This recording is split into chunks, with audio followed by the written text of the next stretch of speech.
안녕하세요. 어바웃TV 김약사입니다. 오늘은 2달 전 아시아의 별로 불린 가수 보아가 외국에서 반입하며 논란이 됐던 졸피뎀에 대해서 알아보도록 하겠습니다. 2020년 12월 17일 기사가 하나 뜹니다. 가수 보아 졸피뎀 밀반입 혐의, 검찰 조사, SM 직원 실수. 서울중앙지검 강력범죄 형사부는 전날 졸피뎀 등 향정신성 의약품을 몰래 들여온 혐의로 보아를 소환 조사한 것으로 17일 전해졌다라고 되어 있습니다. 여기서 등에 포함될 약물까지 말씀드리면 내용이 너무 길어지기 때문에 이번 영상에서는 졸피뎀이 어떤 약물이고 정말 위험한 약물인 건지, 그리고 가수 보아의 건강 상태가 어떻길래 이런 약을 받았는지 알아보도록 하겠습니다.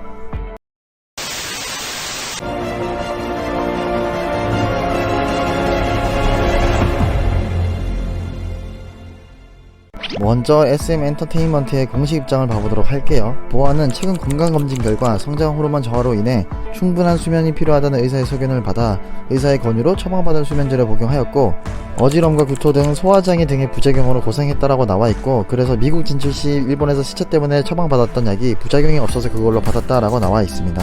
자, 그러면 여기서 성장호르몬? 보아 몇 살인데? 하면서 네이버에 보아를 치고 나이를 검색하셨을 분들이 계실까봐 미리 제가 검색해봤습니다. 86년 11월 5일생으로 올해 36살인데 아직 성장호르몬이 나온다고? 네, 우리가 생각하는 그 성장호르몬과 입장문에서 말하고 있는 의사의 진단은 조금 다른 의미인데요. 성장호르몬은 우리 몸의 뇌하수체에서 분비되는 호르몬으로 가장 활발하게 이루어지는 때는 20세이고 40세에는 20세에 비해 분비가 반으로 줄어듭니다. 즉 나이가 들면서 자연스레 줄어드는 호르몬이죠. 이 성장 호르몬은 우리가 숙면을 취할 때 분비가 많이 되며 여러가지 역할들을 합니다. 새로운 피부를 만들고 면역력 강화에 도움이 되며 뇌와 시력의 활동을 다시 복원해주고 근육과 뼈 등을 복원하는 등의 여러가지 역할들을 합니다. 또한 나이가 들어가면 성장 호르몬의 결핍으로 인해서 몸 구석구석 여러가지 능력들이 저하되는 것 또한 확인할 수 있습니다. 자, 그래서 이 성장 호르몬이라는 것은 우리가 수면을 취할 때 신진대사를 도와주는 호르몬인데, 이 신진대사가 활발히 일어나지 못하면 우리가 하루 중 쓴 근육이나 여러가지 균이나 바이러스에 의한 공격으로 오염된 세포를 회복하지 못하게 되고, 그러면 수면 패턴을 유지하는 게 쉽지가 않습니다. 그래서 이렇게 악순환을 이루게 되면 점점 잠을 못 자게 되는 것이죠. 아마 보아의 경우에도 이 성장 호르몬의 감소로 신진대사가 제대로 이루어지지 않아 계속해서 수면의 질이 떨어져서 나중에는 하루에 한두 시간밖에 못 자는 경우가 발생했을 것이라고 생각이 됩니다. 그래서 수면제를 처방받았던 것으로 보이고 그중 졸피뎀이 있었던 거죠. 그럼 졸피뎀이 어떤 약인지 뜯어보도록 해보죠. 졸피뎀은 아로나민 골드 이런 것처럼 상품명이 아니라 성분명입니다. 1988년 유럽에서 스틸록스라는 이름으로 사노피라는 유럽계 회사에서 만들어져서 사용되어져 왔고, 10년 이상 글로벌 진정수면제 마켓 점유율 1위를 지키고 있다고 해요. 우리나라에 들어온 건 2000년에 처음 허가를 받고 들어왔고, 현재에는 스크가 풀린 상태라 우리나라에서도 동일 성분의 약들이 제약회사별로 많이 나와 있는 상태입니다. 현재 우리나라에선 스틸록스가 제일 많이 병원에서 처방이 이루어지고 있고, 2위에는 한미약품의 졸피드, 3위에는 한인제약의 졸피람이 차지하고 있습니다. 처방 규모를 보시면 타이레놀의 처방량이 300억 전후로 되는 걸 생각하면 몇 억에서 몇십억으로 나름 흔하게 쓰이는 약이라는 걸 확인할 수 있습니다. 기사 댓글들을 보면 마약 아니냐, 이상한 약 아니냐 하는 글들을 쉽게 찾아볼 수 있었는데, 위험성은 당연히 있지만 전 세계적으로 수면의 질을 높이기 위해 흔하게 사용되는 약이라고 생각하시면 되겠습니다. 졸피뎀은 불면증 환자를 위한 약입니다. 특히 해당 연세가 많으신 분들의 경우 수면의 질이 떨어지기 때문에 처방을 받아 가시는 분들이 많습니다. 보통 효과가 빠르게 나타나서 자기 전에 복용하는 약이고, 두통이나 설사, 구토 같은 부작용이 어느 정도 있습니다.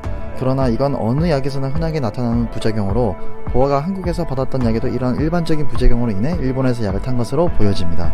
특이한 부작용으로는 매우 드물지만 잠자다가 일어나서 수면 운전을 한다든지, 음식을 갑자기 하고 어디다가 전화를 한다든지, 그것을 다음에 기억을 못하거나 하는 부작용도 있습니다. 그러나 FDA나 우리나라 식약처에서도 이미 다 검증이 된 약이기 때문에 혹시라도 졸피뎀을 복용하시는 분들은 안심하고 복용하셔도 되겠습니다. 그럼 졸피뎀이 우리 몸에서 어떤 짓을 하길래 잠이 오게 만드는 것인가를 알아볼 텐데요. 이 자세한 약 설명만 나오면 넘기시던데 정말 간단히 볼 테니 한번 봐보세요. 나름 재밌습니다. 우리 뇌의 신경에는 잠이 오게 하는 가바라고 불리는 신경 전달 물질과 이 신경 전달 물질이 붙을 수 있는 수용체가 존재하고 있는데, 이 수용체에 졸피뎀 또한 붙을 수 있습니다. 불면증이 있으신 분들의 경우 이 가바가 원활히 분비되지 않아 이 수용체에 가바가 붙지 못하게 되는 거죠. 그러면 잠이 오는 신경 전달 물질이 원활히 전달이 안 되고, 그래서 잠이 안 오게 되는 것이겠죠. 그때 이 졸피뎀이 수용체에 붙게 되면 신경 전달 물질이 원활히 통할 수 있게 만들어주고, 그걸로 인해 잠이 오게끔 만들어줍니다. 심평원의 요양급여 적용 기준에 따르면 졸피뎀의 경우 1회 처방 시 4주 이내로 처방할 것을 규정해 놓고 있습니다. 그렇기 때문에 약국에서 50알, 100알 이렇게는 받아오실 수는 없고요.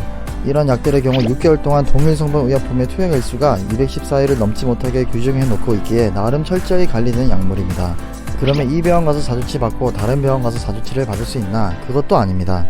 요새는 DUR이라고 해서 전국 병원 약국에서 이런 관리 품목은 중복 처방 조제가 안되게끔 관리가 되고 있기 때문에 전국 어디를 가시든 1회 4주 이내로만 받으실 수 있습니다. 졸피뎀으로만 봤을 때는 크게 문제가 될 건 없어 보이지만 아직 졸피뎀 외에 다른 품목으로는 어떤 걸 들여왔는지에 대한 세부 품목은 나오지 않고 어떤 약품이다 라는 추측만 하고 있기 때문에 결과를 지켜봐야 할 것 같습니다. 꼭 이후 자세한 결과가 나오면 시즌2로 다시 영상을 올려보도록 하고요. 부디 좋지 않은 사건으로 돌아오는 일은 없었으면 좋겠습니다. 오늘 준비한 영상은 여기까지고요. 지금까지 어바웃TV 김약사였습니다.